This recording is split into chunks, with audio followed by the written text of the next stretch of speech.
पुराने जमाने की बात है। दमिश्क के शहर में एक छोटी सी दुकान थी। उस दुकान का मालिक था हसन। लोग उसे हसन फल वाला कहते थे। उसकी खासियत ये थी कि जो उसके पास बैठता वो जान जाता कि ये बहुत बड़े दिल का मालिक है। अल्लाह ने उस पर अपना खास करम किया हुआ है। हसन की दुकान बाजार के उस मोड़ पर थी जहां सुबह से शाम तक ऊंटों की घंटियां सुनाई देती, बच्चों की हंसी और हवा में पक्के अनार की खुशबू मिलकर एक अजीब सी धुन बना देती थी। दुकान के बाहर लकड़ी का पुराना तख्ता था जिस पर हसन ने खुद कंदील से लिख रखा था, यहाँ सिर्फ फल नहीं बल्कि बरकत भी बिकती है। एक गर्म दोपहर थी। सूरज इतना तेज था कि पत्थर तक पसीना छोड़ रहे थे। हसन दुकान पर फलों की टोकरी ठीक तरह जमा रहा था कि एक साहब आए। उनका लिबास साफ सुथरा था, कंधे पर मखमल का दुपट्टा ओढ़ा हुआ था, उंगली में चांदी की अंगूठी थी। उन्होंने मुस्कुराकर पूछा, हसन भाई, केले कितने के दिए? हसन ने नरमी से सर झुकाया और बोला, हुजूर 12 दिरहम के 1 दर्जन और सेब 1 किलो 10 दिरहम का। साहब अभी तराजू की तरफ देख ही रहे थे कि दुकान में एक औरत दाखिल हुई। चेहरा पर्दे में था, कदम थके हुए थे मगर नजरें झुकी हुई थी। उसने बहुत धीमी आवाज में कहा, हसन भाई, मुझे 1 दर्जन केले दे दो। हसन ने एक पल को उसे देखा, फिर मुस्कुराकर बोला, आज आपके लिए 3 दिरहम में लगा दिए, और अगर आपको अनार लेना हो तो 2 दिरहम में दे दूंगा। औरत की आंखें हैरत से फैल गई। उसने जल्दी से चादर के कोने से सिक्के निकाले, हसन को दिए, उससे फल लिए और जाते जाते बस इतना कहा, अल्लाह तुम्हारे रिज्क में बरकत अता फरमाए। मेरे बच्चे आज बहुत खुश हो जाएंगे ये देखकर। साहिब ये सब देखते रह गए। उनके चेहरे पर पहले हैरानी थी, फिर गुस्सा उबला।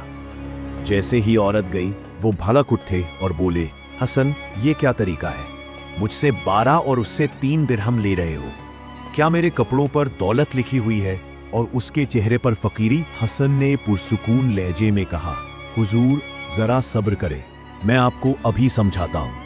फिर धीरे धीरे बताना शुरू किया। बोला, उस अम्मी जान के शौहर 3 बरस पहले बीमारी के बायस उस दुनिया से चले बसे। उनके 4 बच्चे हैं, सबसे बड़ा 10 साल का है। वो सिलाई करती है, रातों भर जागती है मगर किसी से एक ताना नहीं मांगती, ना किसी के आगे हाथ फैलाती है। कई बार मैंने कहा कि अम्मी कुछ फल रख लीजिए अल्लाह की तरफ से समझकर, मगर हर बार यही जवाब देती है, बेटा मैं भीख नहीं लेती, मुझे जो चाहिए मैं इसका दाम देकर लूंगी। तो हुजूर उसका मैंने ये तरीका निकाला है। उन्हें लगता है कि वो खरीद रही हैं, मगर असल में मैं अपनी रोजी का कुछ हिस्सा अल्लाह के नाम पर लिख देता हूँ। उनकी इज्जत भी बची रहती है और मेरा ईमान भी। साहिब खामोशी से सुनते रहे, उनकी आंखें नम हो आई। हसन ने कहा, एक बात और बताऊं आपको, यह अजीब बात है, जिस दिन भी अम्मी जान आती है उस दिन दुकान में बरकत दुगनी हो जाती है। कभी कोई काफिला रुक जाता है, कभी कोई अमीर खरीदार बड़ी खेप ले जाता है। मैं समझ गया हूं कि ये उनकी दुआ का असर है। जब वो जाते हुए अल्हम्दुलिल्लाह कहती है, वो लफ्ज मेरे तराजू को भारी कर देते हैं। साहिब ने सर झुका लिया, फिर आहिस्ता से कहा, हसन, मुझे लगा था मैं अमीर हूं, लेकिन आज पता चला असल अमीरी क्या होती है। उन्होंने 12 की जगह 15 दिरहम रखे और बगैर फल लिए चल दिए। हसन ने आवाज लगाई, मगर वो मुड़कर सिर्फ मुस्कुराए और आगे बढ़ गए। शाम ढली तो हसन दुकान बंद करने लगा। उसने कोने में रखा एक छोटा सा लकड़ी का डब्बा खोला। उसमें चंद चांदी के सिक्के थे जिन्हें वो अल्लाह की तिजारत कहता था। रोज थोड़ा थोड़ा बचाता, कभी किसी बेवा को दे देता, कभी किसी यतीम को, वो भी बगैर अपना नाम बताए। आज उसने 3 सिक्के और डाले, डब्बा बंद किया और दिल ही दिल में बोला, या अल्लाह, ये जो दिया तेरे नाम का था, इसमें रिया ना हो, सिर्फ तेरी रजा हो। दूसरे दिन सुबह फिर वही औरत आई। इस बार उसके साथ सबसे छोटा बेटा था, 5 साल का मूसा, नंगे पांव मगर आंखें चमकती हुई। बच्चे ने हुसन को देखते ही दौड़कर उसे गले लगा लिया। चचा जान, कल के केले बहुत मजे के थे, आज अम्मी अनार लेने आई है। हसन का दिल पिघल गया। उसने सबसे सुर्ख रस भरे अनार चुने तोले बगैर थैले में डाले और बोला, आज तो ये मेरी तरफ से मेहमान नवाजी है, मैं आपसे 1 दिरहम भी नहीं लूंगा। औरत ने फौरन मना किया, नहीं बेटा, आज मैं इसका पूरा दाम दूंगी। हसन ने मुस्कुरा कर कहा, जब मूसा ने मुझे चचा जान कहा है, उसकी कीमत दुनिया के सारे दिरहम से ज्यादा है। आज ये अनार मेरी तरफ से रख लीजिए। औरत की आंखें भर आई। उसने मूसा का हाथ थामा और जाते जाते बस इतना कहा, अल्लाह तुम्हें जन्नत में आला मकाम दे और तुम हमेशा खुश रहो। वो दिन हसन की जिंदगी का सबसे बरकत वाला दिन बन गया।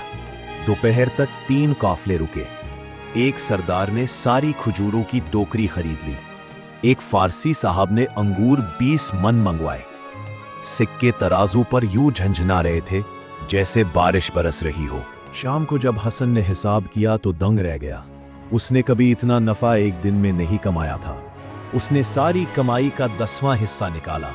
उसमें से आधा उस डब्बे में डाला और आधा मस्जिद के इमाम को भेज दिया। रात को जब वो घर लौटा तो उसकी बीवी ने पूछा, क्या बात है, आज इतने खुश क्यों हो? हसन ने मुस्कुरा कर कहा, आज मूसा ने मुझे चच्चा जान कहा था। इस एक लफ्ज ने सारी दुकान खरीद ली। कई दिन गुजरे। एक रोज फिर वही औरत आई। इस बार उसके 4 बच्चे साथ थे। सबके हाथ में छोटे छोटे गुलदस्ते थे, जंगली फूलों के। सबसे बड़े बच्चे ने शर्माते हुए कहा, चच्चा जान, अम्मी ने कहा है कि आज हम आपको कुछ देना चाहते हैं। औरत ने एक छोटा सा थैला आगे बढ़ाया। उसमें 7 दिरहम थे। उसने कहा, बेटा, मैंने महीना भर सिलाई की है। आज मैं तुमसे जो लूंगी उसके पूरे दाम देना चाहती हूँ, वही जो बाकी लोग देते हैं। अब मेरे बच्चे भूखे नहीं सोते। ये सुनकर हसन मुस्कुराया। उसने थैला नहीं लिया, बच्चों के सरों पर हाथ फेरा और बोला, अम्मी जान, तुम्हारा आना ही मेरे लिए सबसे बड़ा तोहफा है। ये दिरहम तुम रखो। आज से मेरी दुकान पर तुम्हारे लिए हर चीज मुफ्त है। ये सुनते ही औरत रो पड़ी। बच्चे हसन से लिपट गए। उस लम्हे दुकान के बाहर खड़े तमाम लोग खामोश हो गए। किसी की आंखें नम थीं, किसी के होठों पर दुआ। इसके बाद से दमिश्क के शहर में एक नई बात मशहूर हो गई। लोग कहते थे, हसन फल वाला फल नहीं बेचता बल्कि दिल जीत लेता है। जो उसके पास जाता था खाली हाथ नहीं लौटता था। और हसन, वो आज भी उसी मोड़ पर बैठा है। उसका तराजू एक ही है मगर 2 कांटे हैं, एक सोने चांदी का और दूसरा दुआओं का। दूसरा कांटा हमेशा भारी रहता है। वो हर शाम दुकान बंद करते वक्त आसमान की तरफ देखता और धीरे से कहता, या अल्लाह, तूने मुझे रिस्क दिया तो उसमें अपना हक भी डाल दिया। मैंने जो बांटा तेरे नाम का था। बस इतना काफी है कि कल सुबह फिर तेरी रहमत के साथ दुकान खुल जाए। और अगली सुबह जब अजान होती, हसन फिर वही पुराना तख्ता साफ करता, नई टोकरियां सजाता और कोने के डब्बे में 2-4 सके और डाल देता, क्योंकि उसे पता था जो दिल से देता है अल्लाह उसे भरपूर लौटाता है और ये सौदा कभी घाटे में नहीं जाता। अल्लाह हम सबको ऐसी तिजारत करना नसीब करे जो सिर्फ दुकान नहीं, जन्नत की राह बन जाए। आमीन। अगर कहानी दिल को छुई हो तो लाइक, कमेंट, शेयर और सब्सक्राइब कीजिए। अल्लाह हाफिज।